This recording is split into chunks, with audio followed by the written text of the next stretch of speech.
সুপ্রিয় শিক্ষার্থীবৃন্দ, আজ আমাদের আলোচনা বিষয় পরিমাণগত রসায়নের PPM, PPB, PPT and PPMV. So তোমরা যারা আমার আগের ভিডিওটি দেখেছো, যে এই ভিডিওর আগের যে ভিডিও, যে আমি যেখানে তোমার প্রচলিত যে ধারণাগুলো আছে, মোলারিটি, নরমালিটি, মোলারিটি, যে বিষয়টুকু আছে, আমি সম্পূর্ণভাবে বোঝানোর চেষ্টা করেছি। যারা বুঝতে পারোনি তারা হচ্ছে ভিডিওটি আবার দেখে নেবে।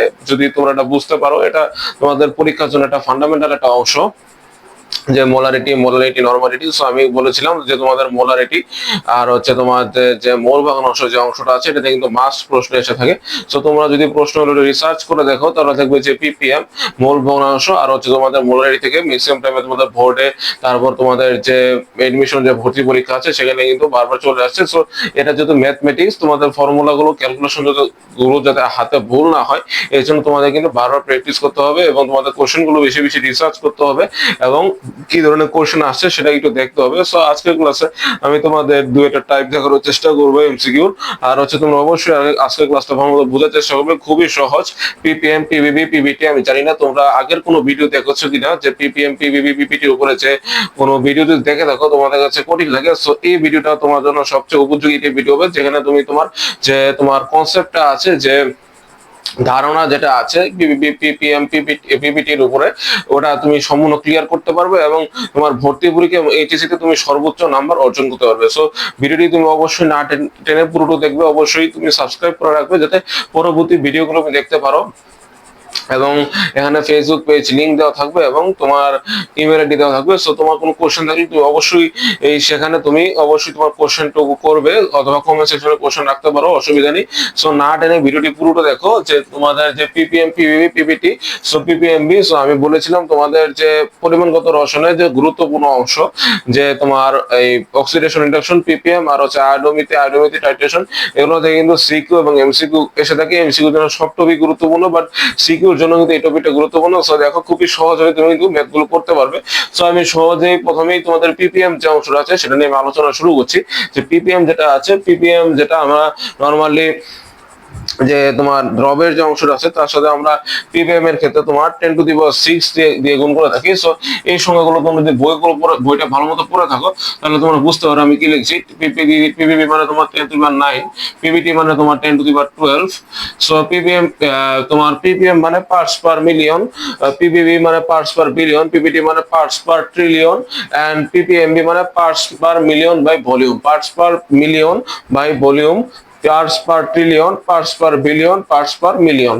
ওকে, মিলিয়ন মানে 10⁶, বিলিয়ন মানে 10⁹, ট্রিলিয়ন মানে 10⁻12 গুণ করতে হবে। ওকে, সো তোমরা অবশ্যই বইটা, এই ভিডিওটা দেখার কি একটু হালকা পাতলা পড়া লাগবে, যাতে তোমাদের বইটা ভালো মতো বুঝতে পারো। সো এই ভিডিওটা ভালো মতো বুঝে তুমি তোমাদের এডমিশন প্লাস এইচএসসি দুটো কিন্তু কভার হয়ে যাবে। সো পিপিএমটা কি খুবই সহজ একটা কনসেপ্ট, যে এটা হচ্ছে তোমার দ্রবের ভর যেটা আছে, সেটা হচ্ছে মিশ্রণ ভরের বা দ্রবের ভরের তোমার 10 লক্ষের অংশ বোঝায়। ওকে, তো 10⁶ যে 10 লক্ষ আছে, সো 10⁶ মানে কি, 5টা শূন্য মানে তোমার 1 লাখ, 6টা শূন্য মানে তোমার 10 লাখ। সো তোমার যে তোমার পিপিএম যেটা আছে, এটা হচ্ছে এমন একটা ইউনিট যার মতো দ্রবের ভরকে কি হয়, দ্রবণের ভর বা মিশ্রণের ভরের 10 লক্ষের অংশকে বুঝে। সো তোমরা, আমি যেটা বোর্ডে লিখবো সেটা অবশ্যই তোমরা কি করবে, খাতায় নোট করে রাখবে, এবং যাতে পরবর্তীতে তোমাদের যে মিশন প্লাস এইচএসসি প্রিপারেশন আছে, সহজেই তোমরা জিস্ট পয়েন্ট গুলো দেখে প্রিপারেশন খুব দ্রুত নিতে পারো। সো অবশ্যই ভালো মতো ফোকাস করার চেষ্টা করবে।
সো দেখো যে পিপিএম একক দ্বারা আসলে কি বোঝায়, পিপিএম একক দ্বারা বোঝায় যে দ্রবের ভরকে কি করা হয়, যে তোমার দ্রবণের ভর বা মিশ্রণের যে ভর আছে তার সাথে কি হয় অনুপাত করে তার যে তোমার 10⁶ যে অংশ আছে সেই অংশ রূপে কি হয় প্রকাশ করা হয়। 10⁶ মানে 10 লক্ষের অংশ রূপে বোঝায়। ওকে, সো 10 লক্ষের অংশ রূপে বোঝায় বা তোমার 10 লক্ষের অংশ রূপে বোঝায়।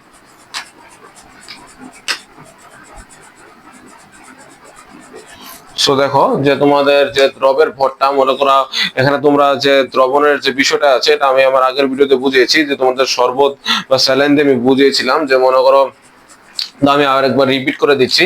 দেখো যে তুমি একটা পাত্র নিলা, পাত্র নেওয়ার পরে এখানে পানি নিলা, পানি ঢালা আগে তুমি স্যালাইন বানাবো, একটা পানি নিলা, একটা নাম্বার তুমি 1 গ্লাস পানি নিলা। সো 1 গ্লাস পানির মধ্যে তুমি করলা যে তোমার স্যালাইন ঢেলে দিলে। ওকে, সো স্যালাইন ঢালে তোমার কি হবে, তখন মিক্স করার পরে এটা ইয়া হয়ে যাবে, স্যালাইন পানি হয়ে যাবে। সো স্যালাইন পানিটা পুরো একটা দ্রবণ। সো তুমি যে স্যালাইনটাকে ঢাললা সেটা হচ্ছে তোমার দ্রব, এটা হচ্ছে তোমার দ্রব। আর তোমার এখানে পানি যে আগে থেকে নিয়েছিলা সেটা হচ্ছে তোমার দ্রাবক। ওকে, সো তোমার এই দুইটার একটা ভর আছে, এই দুইটার ভর মিলে টোটাল যে ভরটা হবে সেটা হচ্ছে দ্রবণের ভর। আর এটা হচ্ছে দ্রবের একটা আলাদা ভর আছে। সো দ্রবের ভর বাই দ্রবণের ভর ইন্টিগ্রেশন দিলে তুমি কি পেয়ে যাবে, পিপিএম পেয়ে যাবে। আসলে দ্রবণের ভরের মধ্যে দ্রবের ভর আছে এত, সো 10⁶ এর মধ্যে তোমার দ্রবের ভর কত সেটাই হচ্ছে আমাদের পিপিএম। 10⁶ এর মধ্যে তোমার দ্রবের ভর কতটুকু আছে সেটা হচ্ছে আমাদের পিপিএম। ওকে, সো দ্রবণের ভরের মধ্যে দ্রবের ভর আছে এত, সো 10⁶ এই 10 লক্ষের অংশ রূপে, 10 লক্ষ অংশের মধ্যে দ্রবের ভর কতটুকু আছে। সো এটা যখন প্রকাশ হবে 10 লক্ষের অংশ রূপে সেটা হবে পিপিএম। আর যখন 10⁹ এর অংশ রূপে প্রকাশ করবে সেটা হবে পিপিবি। আর যখন তোমার 10⁻12 এর অংশ রূপে প্রকাশ করবে সেটা হবে পিপিটি। ওকে, আর যখন 10⁹ এ হবে তখন হবে পিপিবি, পার্টস পার বিলিয়ন। ওকে, আমি কি লিখেছিলাম, 10⁶ লিখেছিলাম হচ্ছে তোমার পিপিএম এর ক্ষেত্রে। পিপিবি এর ক্ষেত্রে কি হবে, পিপিবি এর ক্ষেত্রে হবে যে তোমার এটা হচ্ছে তোমার যে দ্রবণের ভরকে দ্রবের ভরের সাথে 10 লক্ষ গুণ দিলে হচ্ছে তোমার কি হচ্ছে পিপিএম প্রকাশ হচ্ছে। ওকে, সো আমরা 10⁶ এর অংশ রূপে কি হচ্ছে তোমার দ্রবের ভরকে প্রকাশ করছি। ওকে, সো এখানে নরমালি করলে তো তোমার যে দ্রবের ভর বাই দ্রবণের ভর তুমি মোলারিটি বের করে ফেলছো। দ্রবের ভর বাই দ্রবণের ভর যখন তুমি করছো, সো এটা একটা নরমাল মোলারিটির সাথেই তোমার রিলেশন হয়ে যাচ্ছে। সো এটা W/W লিখেছি কেন, যে তোমার ভর মানে ওজন বাই ওজনের মধ্যে হচ্ছে, সো এটা আয়তনের মধ্যে হতে পারে, দ্রবের আয়তন বাই দ্রবণের আয়তন। সো যখন আমরা লিকুইড ফর্ম নিব তখন আমরা আয়তন হিসাব করব, আর নরমালি যখন আমরা সলিড অংশ নিব তখন আমরা হচ্ছে ভর হিসাব করবো। সো মোলারিটি যে তোমার নরমালিটি যে আমি ভিডিওটা করেছিলাম ওখানে কিন্তু আমি W/W, W/V, V/V, আয়তন বাই আয়তন ওটা কিন্তু ভালো মতো আলোচনা করে দিয়েছি। সো তোমরা ওই ভিডিওটা কিন্তু ভালো মতো দেখে নিবে। সো এখানে আমি রিপিট করছি না। সো দেখো দ্রবের ভর বাই দ্রবণের ভর 10⁶ যখন তোমাদের পিপিবি হবে, যখন তোমাদের পিপিবি হবে পার্টস পার বিলিয়ন,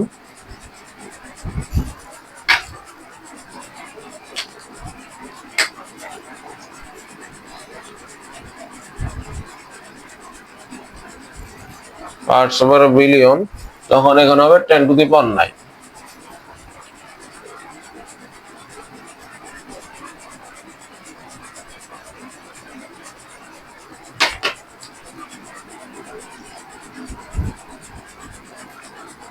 ওকে, দেখো যখন পার্টস পার বিলিয়ন হবে তখন হবে কি, যে পিপিবি একক দ্বারা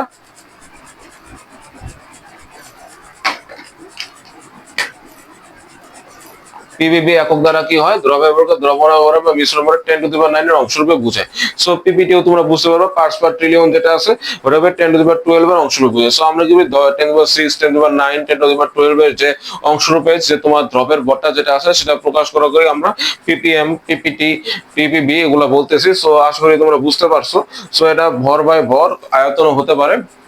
আর পিপিবি হচ্ছে এমন একটা একক, পিপিবি হচ্ছে এমন একটা একক, এই এককে কি করা হয়, দ্রব্যকে একটা পরিমাণকে সূক্ষ্মভাবে প্রকাশ করা হয়। এই একক দ্বারা কি হয়, সূক্ষ্ম পরিমাণে তোমার দ্রব্যকে প্রকাশ করা হয়। এই পিপিবি যে এককটা আছে সেটা দ্বারা কি করা হয়, সূক্ষ্ম পরিমাণে প্রকাশ করা হয়।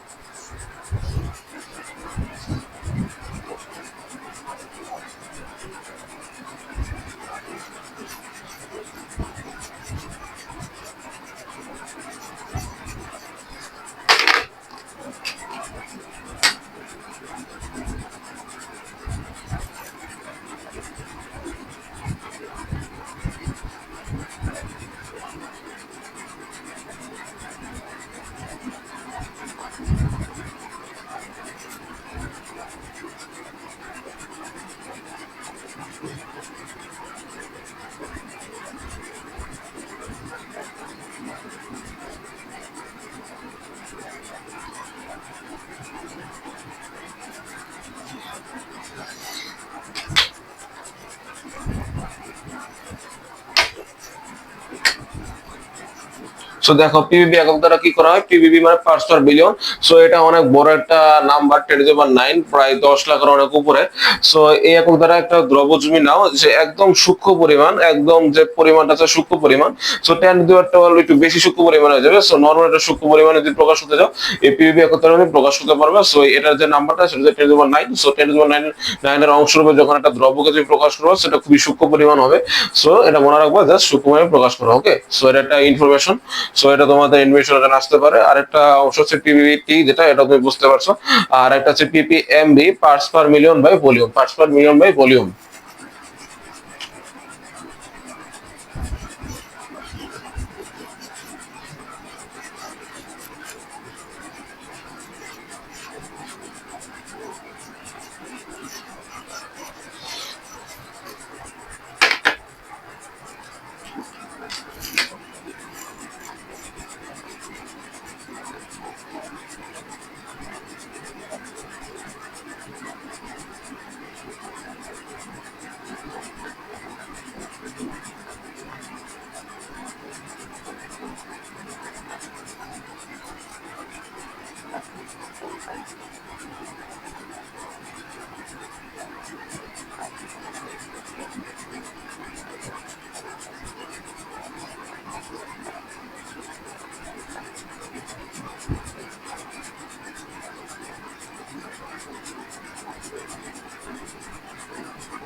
সো দেখো পিপিএমবি যেটা আছে, parts per million by volume, যেটা মানে এখানে মিলিয়ন আছে বাট আয়তনে যখন আমরা পিপিএম কে প্রকাশ করব তখন এটা হবে পিপিএমবি। যখন আমরা আয়তনে প্রকাশ করছি ওটা পিপিএম যেটা ছিল ওটা আমরা দ্রবের ভরে প্রকাশ করেছিলাম। যখন আমরা ভলিউম প্রকাশ করব মানে তোমার আয়তনে প্রকাশ করব, parts per billion by volume. So একক দ্বারা কি হয়, বায়ুমণ্ডলীয় যে গ্যাসীয় পদার্থ আছে বা তোমার গ্যাসীয় পদার্থগুলো যেগুলো আছে আমরা আয়তনে বিচার করে থাকি। সো তোমরা যদি পরিবেশ রসায়ন চ্যাপ্টারটা পড়ে থাকো তাহলে সহজে বুঝতে পারবে যে এখানে গ্যাসীয় পদার্থকে আমরা কিন্তু তোমার ওজন দ্বারা না, মানে ভর দ্বারা না, গ্যাসীয় পদার্থ যে গ্যাস হিসেবে থাকে। সো নাইট্রোজেন, অক্সিজেন, তারপর হচ্ছে তোমার আর্গন, কার্বন ডাই অক্সাইড, যেগুলো গ্যাস হিসেবে তোমার পরিবেশে বিরাজ করছে, ওগুলো কিন্তু তুমি ডিরেক্ট ভর নিতে পারবে না। এগুলো তুমি আয়তন, কতটুকু আয়তন তোমার একটা রুমে বা একটা জায়গায় দখল করে আছে সেই আয়তনটা তুমি নিতে পারবা। সো এই গ্যাসীয় পদার্থ ও সূক্ষ্ম কঠিন কণা বস্তু যেটা আছে যাদের নর্মালি আয়তন থাকে। সো নর্মালি কঠিন বস্তুর একটা নির্দিষ্ট পরিমাণ আয়তন কিন্তু থাকে। সো একটা কতটুকু তোমার একটা জায়গা ভলিউম, যেটা ভলিউমকে একটা মনে করো সিলিন্ডার বা একটা ইট, ওদের কিন্তু তোমার ভলিউম আছে। ভলিউম কাদের থাকে, যাদের তোমার হাইট, ব্রেড আর হচ্ছে লেন্থ আছে, লেন্থ ব্রেড হাইট যাদের আছে তাদের কিন্তু কি থাকে, ভলিউম থাকে। ওকে, সো দেখো ওদেরও কিন্তু তুমি কি করতে পারবা যে তাদের আয়তন থাকে। সো এখানে কি আছে, সো তুমি এখানে ঘনমাত্রা কি করতে পারবো, নির্ণয় করা যায়। সো এখানে তোমার দ্রবের আয়তন বা দ্রবণের আয়তন এটা কিন্তু তোমার এমএলএ আছে, এমএলএ আছে। সো তুমি বলতে পারো যে আমার যে পিপিএম, পার্টস পার মিলিয়ন, মানে 10⁶, তো এখানে 10⁹ কেন আমি আগে বলে দিই, ওরা কিন্তু মিলিলিটারে আছে, ওরা কি আছে তোমার মিলিলিটারে আছে। সো এই জন্য আমরা 10⁹ নিয়েছি, কিন্তু তুমি যদি লিটারে নাও তুমি 10⁶ নিতে পারবা। সো লিটারে নিলে তুমি 10⁶ নিতে পারবা, বাট এখানে এমএলএ আছে, মিলিলিটারে আছে। সো মিলিলিটারে থাকার কারণে এখানে আমরা কি নিয়েছি, 10⁹ নিয়েছি। ওকে, সো আশা করি তোমরা বুঝতে পেরেছো পিপিএমবি খুবই সহজ। আর পিপিএম যেটা আছে, পিপিএম এর যে ইউনিটটা, এখানে তুমি পিপিএম এর ইউনিটে হচ্ছে তোমার তোমার এই পিপিএম হচ্ছে পার্টস পার মিলিয়ন। ওটা আমরা যদি তোমার ইয়াতে প্রকাশ করতে চাই, পিপিএম যেটা আছে,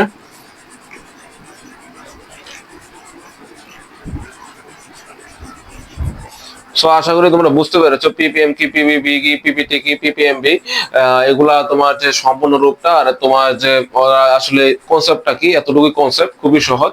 যে আসলে ওদের ডেফিনেশন, ওদের যে তোমার ধারণা বা ওদের যে তোমার যে কি বুঝায় এই নামটা দ্বারা, এটা আসলে তোমরা নোট করেছো, ভালো মতো বুঝতে পেরেছো। সো পিপিএম কে যদি আমরা ম্যাথমেটিক্যাল পার্টস পার মিলিয়ন যেটা, এটা যদি ম্যাথমেটিক্যাল ওয়েতে আমরা প্রকাশ করতে চাই, তাহলে কিভাবে লেখা যায় তোমরা খুব মনোযোগ সহকারে খেয়াল করো।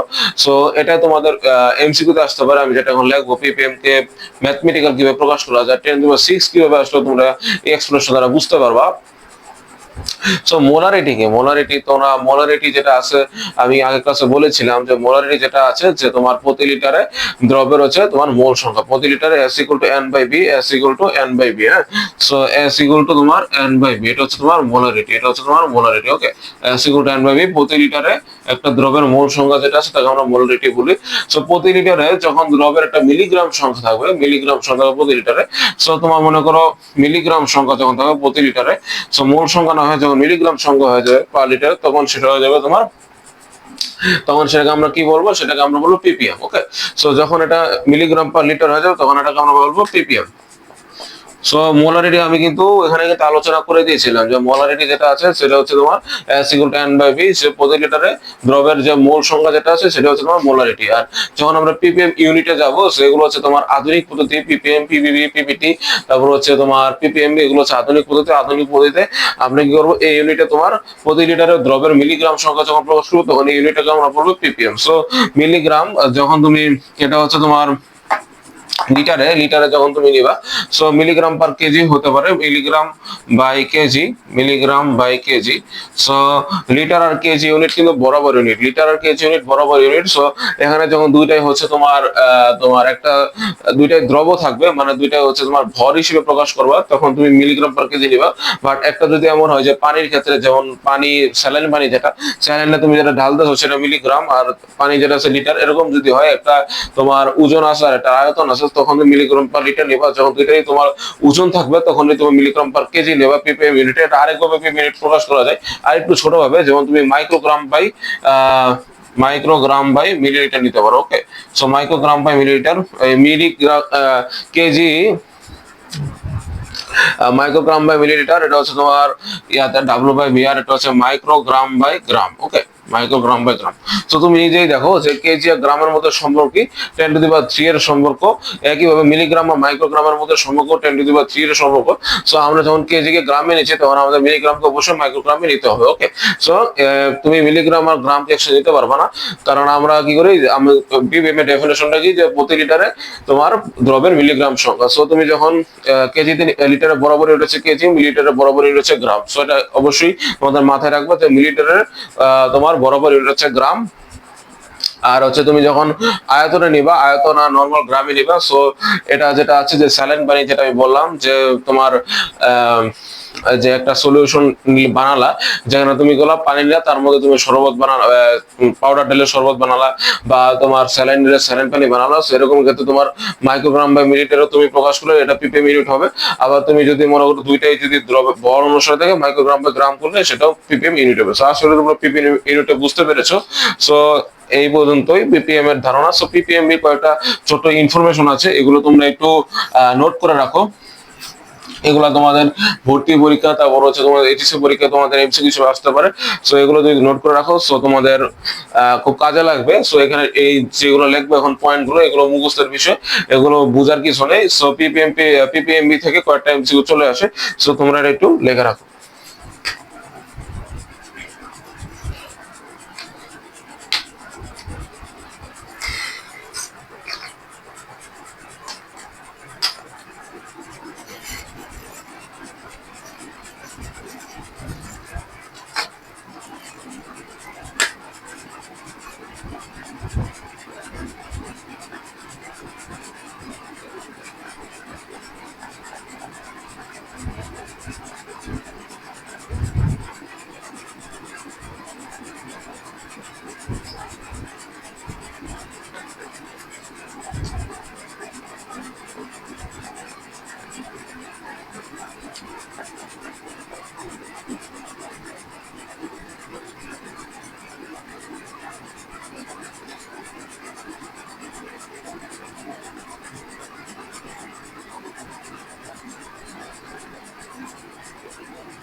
সো দেখো 16 ডিগ্রি সেলসিয়াস তাপমাত্রায় পানিতে যে অক্সিজেন দ্রাব্যতা আছে এটা হচ্ছে 14.7 pm। তো যখন তাপমাত্রাটা কম থাকে তখন পানিতে তোমার অক্সিজেন দ্রাব্যতাটা একটু বেশি থাকে, যখন তাপমাত্রা বেড়ে যায় তখন কিন্তু পানিতে অক্সিজেন দ্রাব্যতাটা কমে যায়। সো দেখো এই রিলেশনটাকে তোমরা একটা ফর্মুলার মাধ্যমে চিন্তা করো। এস ইকুয়াল টু কি জানো? এস ইকুয়াল টু তুমি জানো N by V. S equal to N by V জানো, okay? S equal to N by V জানো। So volume is proportional to কি আছে? Temperature. Volume is proportional to temperature, okay? So volume বলে temperature বাড়ে, temperature বলে volume বাড়ে। এটা কার ল? এটা হচ্ছে তোমার চার্লস ল। কার ল এটা? এটা হচ্ছে তোমার চার্লস ল, ওকে? এটা হচ্ছে তোমার চার্লস ল। এটা কার ল? এটা হচ্ছে চার্লস ল। চার্লস কি বলছে তোমার? যখন তোমার স্থির চাপে কি হচ্ছে, ভলিউম ইজ তোমার ভলিউম যেটা আছে তোমার গ্যাসের আয়তন তোমার তাপমাত্রার সমানুপাতিক, ওকে? সো এখানে কি তোমার যদি ভলিউম বাড়ে তার মানে টেম্পারেচার বাড়ছে, টেম্পারেচার আর তোমার যে দ্রাব্যতা তার সময়টা কি? টেম্পারেচার আর দ্রাব্যতা, টেম্পারেচার দ্রাব্যতার সম্পর্ক হচ্ছে তোমার 1/v। So S is proportional to 1/t। S is proportional to 1/t। So দেখো তোমার টেম্পারেচার বাড়লে কি হবে? দ্রাব্যতাটা কমে যাবে। টেম্পারেচার বাড়লে দ্রাব্যতাটা কমে যাবে, আর টেম্পারেচার কমলে তাপমাত্রা বেড়ে যাবে। সো ইনভার্স রিলেশন, এটা কিন্তু আমরা এই ফর্মুলা থেকে বুঝতে পারছি। তো দেখো অক্সিজেনের যখন 16 ডিগ্রি সেলসিয়াস তাপমাত্রা ছিল, তাপমাত্রাটা কম ছিল, তখন কিন্তু তাপমাত্রা অক্সিজেনের দ্রাব্যতাটা বেশি ছিল। যখন তোমার তাপমাত্রাটা বেড়ে গেছে তখন কিন্তু দ্রাব্যতা কমে গেছে। সো যখন মোলার এস যেটা যে মোলারিটিটা মোলারিটিটা বেশি ছিল, যখন টেম্পারেচারটা কম ছিল, যখন টেম্পারেচারটা বেড়ে গেছে তোমার এখানে পিপিএম যেটা আছে যে তোমার যে দ্রাব্যতা যেটা সেটা কিন্তু কমে গেছে, ওকে? দ্রাব্যতা ইংলিশ হচ্ছে তোমার সলিবিলিটি, যেটা এটা হচ্ছে তোমার সলিবিলিটি দ্রাব্যতা ইংলিশ। সো সলিবিলিটি যেটা আছে, সো এটাকে তুমি সলিবিলিটি বলতে পারো। দ্রাব্যতা ইকুয়াল টু মোলারিটি যেটা আছে প্রায় কাছাকাছি। সো দ্রাব্যতা কিন্তু তোমার কমে গেছে যখন তাপমাত্রা বেড়ে গেছে, আবার তাপমাত্রা যখন কম ছিল তখন কিন্তু তোমার দ্রাব্যতাটা বেশি ছিল, মানে সলিবিলিটিটা বেশি ছিল, ওকে? তো তোমার এখানে এই রিলেশন থেকে কিন্তু তুমি সহজে বুঝতে পারছো যে তোমার কিভাবে তোমার এই টেম্পারেচার টেম্পারেচার যখন বেড়ে গেছে তখন তোমার কিভাবে দ্রাব্যতাটা কমে গেছে, ওকে? সো টেম্পারেচার বেড়ে যাওয়ার কারণে দ্রাব্যতা কিভাবে কমে গেছে সেটা তোমরা এই রিলেশন থেকে সহজে বুঝতে পারবে। সো গ্রামের যখন পরিষ্কার বায়ু, গ্রামের একটা পরিষ্কার যখন বায়ুটা পরিষ্কার তখন কি সেখানে টক্সিসিটি কম থাকবে, সেখানে বিষাক্ত জিনিস কম থাকবে। সো যখন বায়ুটা পরিষ্কার তখন কি খারাপ জিনিস কম, তোমার সবই পরিষ্কার ক্লিন, ওকে? সো সেখানে ময়লা আবর্জনা কম থাকে একটা জায়গা পরিষ্কার থাকলে। সো তখন বায়ুটা যখন পরিষ্কার থাকবে তখন খারাপ জিনিসটা কম থাকবে। সো তোমার কার্বন মনোক্সাইড এটা কিন্তু একটা টক্সিক। কার্বন মনোক্সাইড কি একটা টক্সিক। সেটা মাথায় রাখবা, কার্বন মনোক্সাইড হচ্ছে একটা toxic gas, okay? Carbon monoxide একটা টক্সিক। কার্বন মনোক্সাইড একটা টক্সিক, ওকে? সো এটা হচ্ছে একটা টক্সিক গ্যাস। এর মাত্রা 0.05 ppmb, parts per million by volume. Parts per million by volume. So 0.05 ppmb থাকে যখন এটা পরিষ্কার বায়ু। বাট যখন তোমার শহরে কি হয়, তোমার ট্রাফিক থাকে, অনেক গ্যাস, অনেক বায়ু দূষিত হয়। সো দূষিত বায়ু কি হয়, টক্সিক যে কার্বন মনোক্সাইড আছে সেটা কিন্তু অনেক বেড়ে যায়। কি হয়, 50 ppmb। So parts per million by volume, তখন কিন্তু তোমার এটা বেড়ে যায়, ওকে? তখন এটা কি হয়, তোমার এই কার্বন মনোক্সাইডের পরিমাণটা বেড়ে যায়। সো খারাপ বায়ুতে তোমার খারাপ জিনিস বেশি থাকবে, তাই না? আর এখানে পরিষ্কার বায়ুতে খারাপ জিনিস কম থাকবে। আর এটা তোমরা আসলে বুঝতে পেরেছো। আর একটা জিনিস তোমরা লেখা রাখো যে ভূগর্ভস্থ পানিতে আর্সেনিকের গড় পরিমাণ হচ্ছে তোমার 50 ppb। কত? 50 ppb। ভূগর্ভস্থ যেটা আর্সেনিক যুক্ত পানি,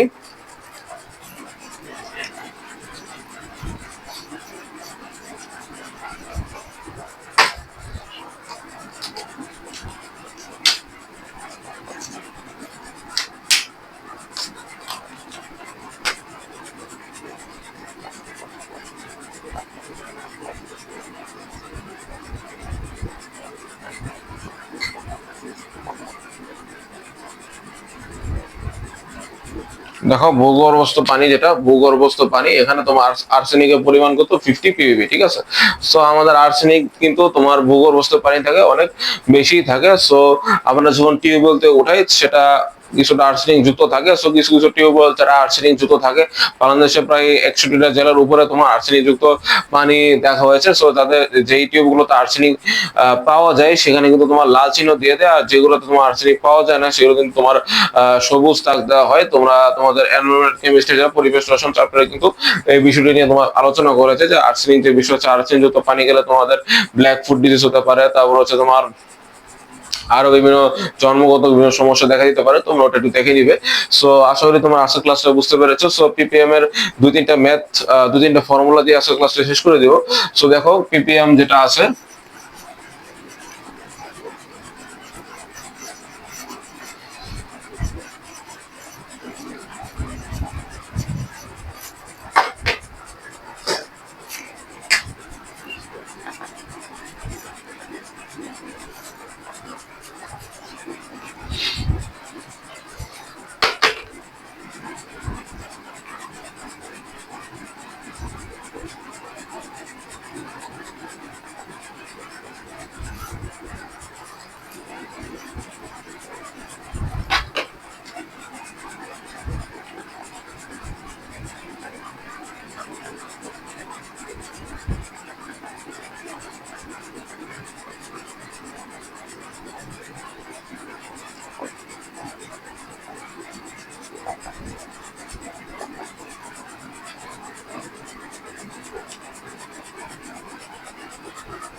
সো দেখো এখানে যে তোমার পার্সেন্টেজ তুমি যদি পিপিএম বের করতে চাও, তাহলে পিপিএম বের করতে গেলে যদি তোমার এরকম বলে যে 5% NO2CO3 পিপিএম ইউনিটে কত, বা তোমার 10% NO2CO3 এত মোলার, 10% 10 মোলার NO2CO3 তোমার পিপিএম ইউনিটে কত, এরকম যদি দেওয়া থাকে, তুমি কি করবা, যে মোলার অংশ থাকবে, যে 10 মোলার 20 মোলার দেওয়া থাকবে, তুমি দিকে তাকাবাই না, তুমি পার্সেন্টেজ থাকে তুমি সোজা এটা দিয়ে 4 দিয়ে গুণ করে দিবে। কি দিয়ে গুণ করে দিবে? 4 দিয়ে গুণ করে দিবা। মনে করো 5% 10 মোলার NO2CO3 তোমার পিপিএম ইউনিটে কত, এরকম দেওয়া থাকলো, তুমি করবা যে মোলারিটি ইউনিট, অন্য কিছু কিচ্ছু দেখবা না, জাস্ট পার্সেন্টেজ দেখবা, 4 দিয়ে গুণ, পার্সেন্টেজ দেখবা, আর অন্য কিছু তার দরকার নাই, 4 দিয়ে গুণ করে দিবা, আর কিচ্ছু করা লাগবে না। যেই কম্পাউন্ডে বলুক, যত মোলারে বলুক, তা কোনো দরকার নেই, জাস্ট 4 দিয়ে গুণ করে দিলে তুমি পিপিএম পেয়ে যাবে। আর যদি পার্সেন্টে ইয়াতে কি জানি বলে, এই পার্সেন্টেজ বের করতে বলে, পিপিএম ইউনিট দেওয়া থাকে, জাস্ট 4 ভাগ করে দিবা, পার্সেন্টেজটা পেয়ে যাবে। ওকে, আবার মনে করো মোলের থেকে পিপিএম বের করতে বললো, যে কম্পাউন্ডটা বলো সেটা কি করবা, তার আণবিক ভরটা হচ্ছে গিয়ে তুমি গুণ করে দিবা, আর যতটুকু মোলারিটি দেওয়া থাকবে সেটা গুণ করবা, 10 কিউব করে দিবে, তুমি সহজে পিপিএম পেয়ে যাবা। আর মনে করো যে তোমার এখানে যেটা পিপিপি লিখছি কেন,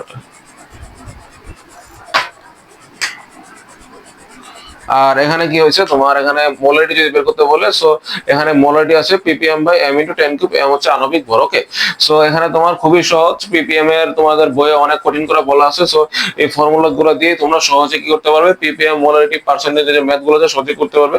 অবশ্যই তোমরা এটা নোট করে নাও, তোমাদের জন্য খুবই দরকার, কারণ এডমিশন বলো, এইচএসসি বলো, এই ফর্মুলা গুলো ছাড়া কিন্তু তুমি সহজে ম্যাথ করতে পারবে না, ম্যাথটা কিন্তু অনেক কঠিন হয়ে যাবে। সো দেখো, তোমাদের কোশ্চেন যেরকমই থাকুক, তোমরা জাস্ট ফর্মুলা অ্যাপ্লাই করবে, আর সাথে সাথে তোমার অ্যান্সারটা পেয়ে যাবে। অনেক প্রেমে করে থাকো, বাট এতটুকু ছোট কারো বিষয় নিয়ে এত সময় নষ্ট করার কোনো মানে হয় না, এটা বোকামি। সো যত একটা টেকনিক খাটিয়ে তুমি যত সহজে তুমি একটা জিনিস সলভ করতে পারবা, যত দ্রুত সলভ করতে পারবে, এটা হচ্ছে তোমার স্মার্টনেস। সো এই ফর্মুলা ইউজ করা হচ্ছে সবচেয়ে বড় স্মার্ট। এই ফর্মুলা তোমাদের বইও লেখা আছে, বাট এটা এস এর জায়গায় তোমার বই দেওয়া হচ্ছে সি, এভাবে লেখা আছে C into M into 10 cube. Okay, এইটাই তোমাদের ফর্মুলা দেওয়া আছে তোমাদের বইয়ে, C into M into 10 cube, এখানে এস এর জায়গায় সি ইউজ করছো তোমাদের বই। সো তোমাদের বইও এটা আছে, বাট সাইডে দিয়ে তোমরা যদি ভালো মতো পড়ে থাকো তোমরা খেয়াল করবে। সো তোমরা কি করো, এটা নোট করে নাও। সো দু একটা এক্সাম্পল থাকলে তোমরা বুঝতে পারবে।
সো দেখো 1 parts per million equal to what, 1 parts per million সমান কত, ঠিক আছে, 1 পার্টস পার মিলিয়ন সমান কত। সো আমরা কি জানি ppm equal to milligram per litre, এটা একটু আগে আমি বলেছি। সো এখানে আনসার কি হবে, এ হবে। ওকে, আনসার হবে এ, বাকিগুলো কিছু দেখার দরকার নেই। 1 মিলি এম পার লিটার, এটা কিছুই হবে না, মিলিগ্রাম লিটার হয় নাই, পার মিলিগ্রাম লিটার না, মিলিগ্রাম পার লিটার, 0.5 না, 1 পার্টস পার মিলিয়ন মানে 1 milligram per litre. Okay, so 1 ppm equal to 1 ppm equal to 1 milligram per litre. এটা 5 দেওয়া যাবে না, 1 ppm মানে 1 মিলিগ্রাম পার লিটার। তো 5 ppm মানে কি, 5 ppm equal to 5 milligram per litre. Okay, so 5 ppm equal to কি হবে, 5 মিলিগ্রাম পার লিটার। 5 5টা ppm মানে 5টা milligram per litre. Okay, so এখানে ppm মানে মিলিগ্রাম পার লিটার, যতগুলো সংখ্যা ততগুলো ppm ততগুলো মিলিগ্রাম পার লিটার। সো দুইটা সেম সেম জিনিসই বোঝায়। সো 1 ppm মানে 5 হবে না। ওকে, সো আমি যেটা ডেফিনেশন বলেছিলাম সেটা তুমি বুঝতে পারো, তো এমসিকিউ কিছুই না। ওকে,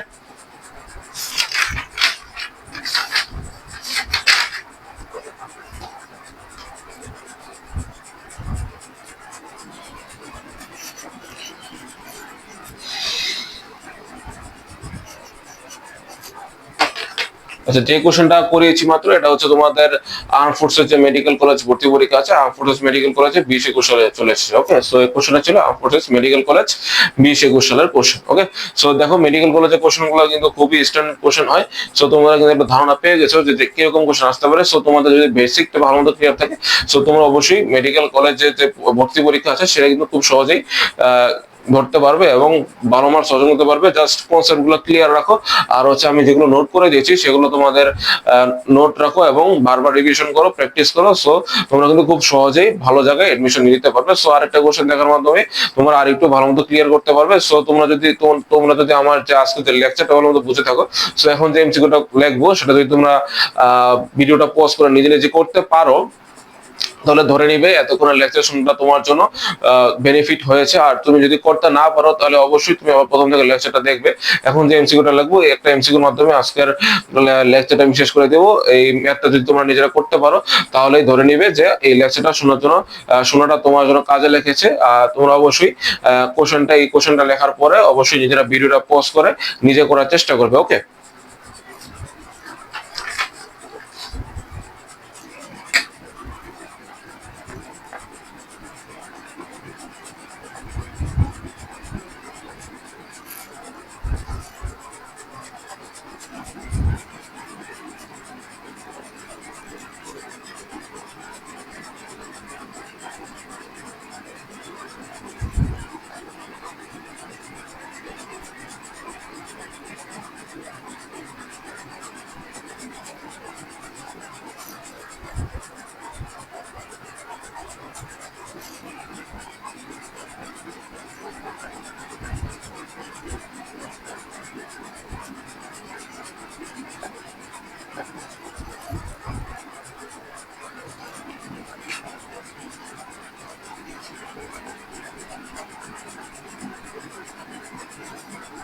সো দেখো এটা তোমাদের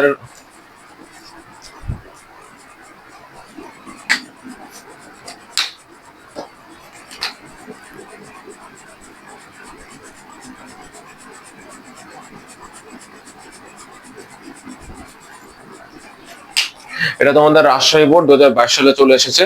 রাজশাহী বোর্ড 2022। সো এটা এইচএসসি কোশ্চেন এবং মেডিকেল স্ট্যান্ডার্ড এবং Dhaka university standard question. So এটা তোমরা যারা ভিডিওটা ভালো মতো দেখেছো তারা নিজেরা পোস্ট করে করার চেষ্টা করো, আর যারা এখনো বুঝতে পারছো না তারা খেয়াল করো আমরা কি বলেছিলাম। পিপিএম এককে বের করার ফর্মুলা কি ছিল আমাদের, যে মোলারিটি দেওয়া আছে এখান থেকে আমাদের পিপিএম বের করতে হবে। সো মোলারিটি থেকে পিপিএম বের করার ফর্মুলা কি ছিল, পিপিএম ইকুয়াল টু তোমার এস এম ইন্টু 10 কিউব। ওকে, এসএম ইন্টু 10 কিউব, এটা হচ্ছে তোমাদের পিপিএম, মোলারিটি থেকে পিপিএম বের করার ফর্মুলা ছিল এটা, যে মোলারিটি থাকবে আর হচ্ছে তোমার কাছে আণবিক ভর তুমি বের করতে পারবে, 10 কিউব করলে পিপিএম চলে আসবে। তো দেখো এখানে তোমার 0.05 আছে তোমার মোলারিটি, সো এটাকে লিখবো 5/100। আর এখানে তোমার স্ট্রেস উপরে আণবিক ভর হচ্ছে 98 আর হচ্ছে 10 কিউব। সো এখানে তুমি যদি কাটাকাটি করে দাও, সো এখানে আসবে 10। সো 5×250, 5×250 98। সো এখানে কি হবে, 5×8 45, 5×8 = 4। সো এখানে কত হবে, 49। সো এটা হবে বি নাম্বার। সো দেখো, তোমাদের এখানে এস যেটা দেওয়া ছিল এখানে তোমার 0.05। সো এটাকে আমরা যদি লিখি 5/100 হয়। সো এটা 5/100 কিভাবে হলো এটা বোঝানোর কিছু নয়, এটা তোমরা অলরেডি বুঝার কথা। যা ম্যাথমেটিক্স ভালো পারো অলরেডি, তোমাদের ম্যাথে অনেক ইউজ আছে, এটা বোঝানোর কিছু নেই। আর এখানে তোমার স্পেস অফ আণবিক ভর কিভাবে 98 হলো, তোমরা যদি মোলার ভর পারমাণবিক ভর আণবিক ভরের উপরে আমি যে ভিডিওটা করেছি, পারমাণবিক ভর আণবিক ভরের উপরে যে ভিডিওটা করেছি, তোমরা যদি আণবিক ভর বের করতে না পারো তাহলে কেমিস্ট্রি পড়ে বাকি চ্যাপ্টার গুলো করা বা তোমার কেমিস্ট্রি পড়াটা তোমার জন্য ব্যর্থতা, বা কেমিস্ট্রি পড়াটা তোমার জন্য কষ্টকর হয়ে যাবে। সো এই বেসিকটা 100% ক্লিয়ার রাখতে হবে যে কিভাবে আণবিক ভর বের করতে হয়। সো এখানে তোমার সালফারিক অ্যাসিড যেটা আছে তার আণবিক ভর হচ্ছে 98 আর 10 কিউব ফর্মুলা আছে। সো কাটাকাটি করলে দেন 50 98 গুণ করলে 49 চলে আসে। সো আনসার হচ্ছে বি নাম্বার। এটা রাজশাহী বোর্ড 2022 চলে এসেছে। সো এই ম্যাথটা যদি তোমরা নিজে নিজে করতে পারো ভিডিও পোস্ট করে, তাহলে তুমি ধরে নিবে পুরো লেকচারটা তোমার জন্য সাকসেসফুল। ওকে, আজ এ পর্যন্তই। আশা করি পুরো লেকচারটা বুঝতে পেরেছো, খুবই সহজ ছিল।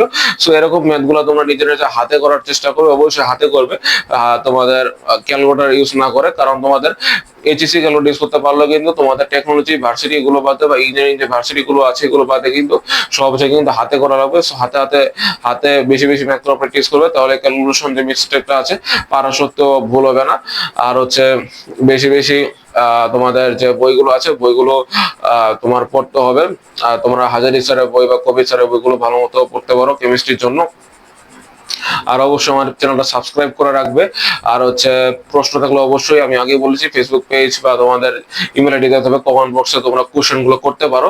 সো আজ এ পর্যন্তই, আসসালামু আলাইকুম।